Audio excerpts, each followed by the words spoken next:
आप लोगों का स्टडी पॉइंट में स्वागत है। आज दोस्तों हम बात करने वाले हैं परचेज और सेल से रिलेटेड कुछ जनरल एंट्रीज के बारे में जो ज्यादातर पूछी जाती है। तो दोस्तों हम सबसे पहले बात करते हैं परचेज से रिलेटेड एंट्रीज के बारे में। परचेज से रिलेटेड एंट्रीज दोस्तों, उससे पहले आपको एक बात बता देती हूँ कि हम माल को दो तरीकों से खरीद और बेच सकते हैं। एक तो रोकड़, दूसरा उधार। हम माल को रोकड़ खरीद सकते हैं और उधार भी खरीद सकते हैं, रोकड़ बेच सकते हैं और उधार भी बेच सकते हैं। कई बार आपने दुकान में देखा होगा ग्राहकों को उधार माल बेचते हुए। अब देखिए दोस्तों, माल खरीदने के लिए हम परचेज का यूज करते हैं और माल बेचने के लिए सेल। और मैं आपको बता चुकी हूँ परचेज का बैलेंस होता है डीआर और सेल्स का बैलेंस होता है सीआर, ठीक है। और दूसरी बात हम करें तो परचेज यानी माल खरीदना। दोस्तों हम उधार माल किससे खरीदते हैं? क्रेडिटर से। किससे खरीदते हैं? क्रेडिटर से। और क्रेडिटर्स का बैलेंस होता है सीआर। क्या होता है? सीआर। और उधार माल हम डेप्टर्स को बेचते हैं। किसको बेचते हैं? डेप्टर्स को। डेप्टर्स का बैलेंस होता है डीआर। ये बात आप ध्यान रखना। और सबसे ज्यादा जो एंट्रीज पूछी जाती है उसमें पहली एंट्री है माल खरीदा। माल खरीदा सपोज 10,000 का। अब दोस्तों जब भी प्रश्न में माल रोकड़ खरीदा, उधार खरीदा, किसी का नाम, कोई इंफॉर्मेशन नहीं दे रखी है तो दोस्तों हम इसको रोकड़ मानेंगे। क्या मानेंगे? रोकड़। दो रूल्स है, एक तो जब भी कुछ इंफॉर्मेशन नहीं दे रखी है हम उसको रोकड़ मानेंगे। दूसरा, अगर प्रश्न में किसी भी व्यक्ति का नाम दे रखा है तो हम उसे उधार मानेंगे। ये आपको ध्यान रखना है, ठीक है। अब जैसे कि इसे हम इसकी दो एंट्री इसकी सेम होती है। माल खरीदा कहो चाहे माल रोकड़ खरीदा, अगर इन दोनों में से कोई भी एंट्री पूछी जाती है तो इसकी सेम एंट्री ही होगी। माल रोकड़ खरीदा, ये दोनों पूछा जाता है तो इसकी एक ही एंट्री होगी। अब देखिए दोस्तों, माल खरीदा, माल खरीदने पर हम परचेज को डीआर करेंगे, ये ध्यान रखना। और परचेज का बैलेंस क्या होता है? डीआर। Purchase account D R. कितने का माल खरीदा है दोस्तों? 10,000 का। अब माल रोकड़ है तो बिजनेस में जो कुछ भी आता है उसे डीआर और जाता है सीआर। जब हम माल खरीदेंगे तो पैसा आएगा या जाएगा? जाएगा। कैश जाने पे हम उसे क्या करेंगे? सीआर। तो purchase account DR to cash हमारी एंट्री बन गई। कितने का माल खरीदा है? 10,000 का, तो पैसे भी जाएंगे 10,000। डीआर और सीआर की टोटल हमेशा इक्वल होती है। फिर दोस्तों बात करते हैं दूसरी एंट्री की। तो माल उधार खरीदा। कैसा माल खरीदा है? उधार।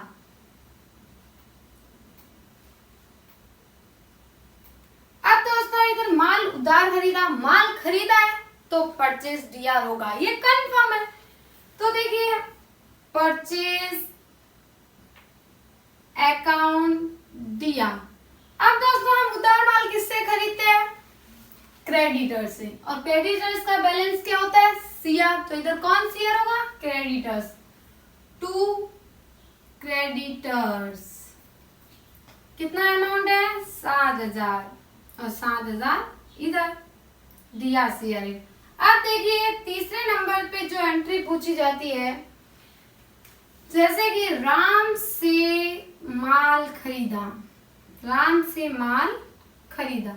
अब ना तो इधर रोकड़ दे रखा है ना ही उधार दे रखा है, तो मैडम हमको कैसे पता चलेगा कि ये रोकड़ है या उधार है? तो बेटा जी, जब भी मैंने अभी आपको बताया कि किसी व्यक्ति का नाम दे रखा हो तो हम उसको उधार मानेंगे, तो ये हमारे लिए उधार है। अब माल खरीदा, सबसे पहले आ जाओ परचेज को डीआर कर देते हैं। Purchase account D R. अब माल हम किससे उधार खरीदते हैं? क्रेडिटर से। इधर हमारे लिए क्रेडिटर कौन है? राम है, तो हम किसको सीआर करेंगे? राम को। To Ram. Very easy. Amount आएगा 5,000 इधर और 5,000 इधर। अब दोस्तों हम ऐसी एंट्री की बात करने वाले हैं जो अक्सर बच्चे उसमें कंफ्यूज हो जाते हैं। तो आ जाइए, पर मैं विश्वास के साथ कह सकती हूँ कि अगर आप ये ध्यानपूर्वक पढ़ रहे हो तो आप कंफ्यूज नहीं होंगे। मोहन से 5,000 का उधार व 4,000 का रोकड़ माल खरीदा।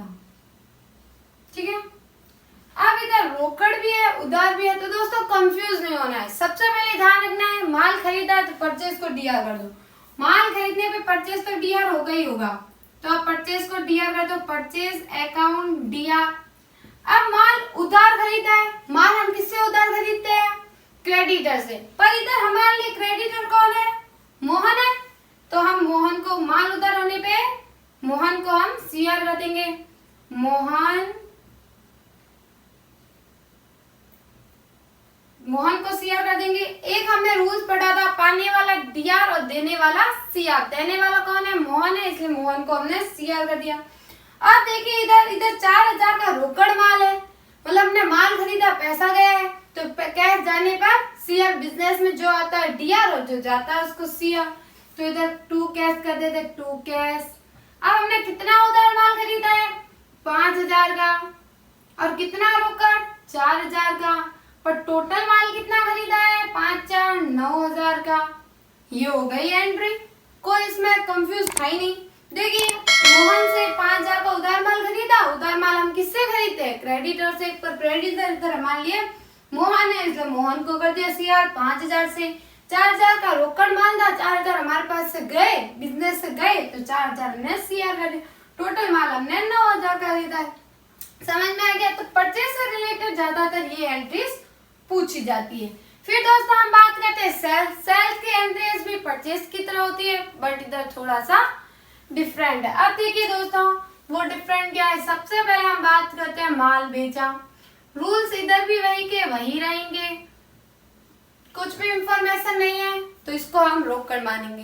कुछ भी इंफॉर्मेशन दे रखी है कि रोकड़ उधार कुछ नहीं, तो इसको हम रोकड़ मानेंगे। पर माल बेचने के लिए हम सेल्स का प्रयोग करते हैं। सेल्स का पहले सीआर होता है, तो इधर हम सेल्स को सीआर कर देते हैं, 2 सेल्स। अब दोस्तों माल रोकड़ है, जब हमने माल बेचा तो हमारे पास कैश आया, और जो कुछ भी बिजनेस में आएगा उसको हम क्या करेंगे? डीआर। तो कैश अकाउंट डीआर। सपोज मान लो इधर 15,000 का हमने माल बेचा है, तो 15,000 आ गए हमारे पास और ये 15,000 का माल गया। फिर हम बात करते हैं माल उधार बेचा। कैसा बेचा है? उधार माल बेचा है, सपोज 8,000 का। अब दोस्तों हम उधार माल किसको बेचते हैं? डेप्टर्स को। डेप्टर्स का बैलेंस क्या होता है? डीआर। सबसे पहले तो माल बेचा है, सेल्स को कर दो सीआर, 2 सेल्स। जो चीज पता है होती है उसे कर दो, 2 सेल्स कर दिया। अब माल किसको उधार बेचते हैं? डेप्टर्स को।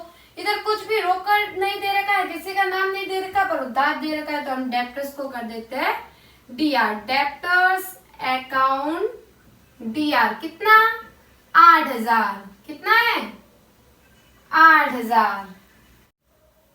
तो ये थी माल उधार बेचने की एंट्री। अब देखिए दोस्तों हम तीसरे नंबर पे बात करें तो राम को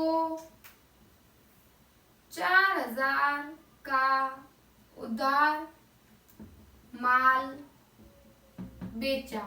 ठीक है, अब देखिए दोस्तों हमने उधार माल बेचा है तो सबसे पहले सेल्स को सीआर कर दो, जो पता है वो कर दो, सेल्स सीआर। अब किसको माल उधार बेचा है?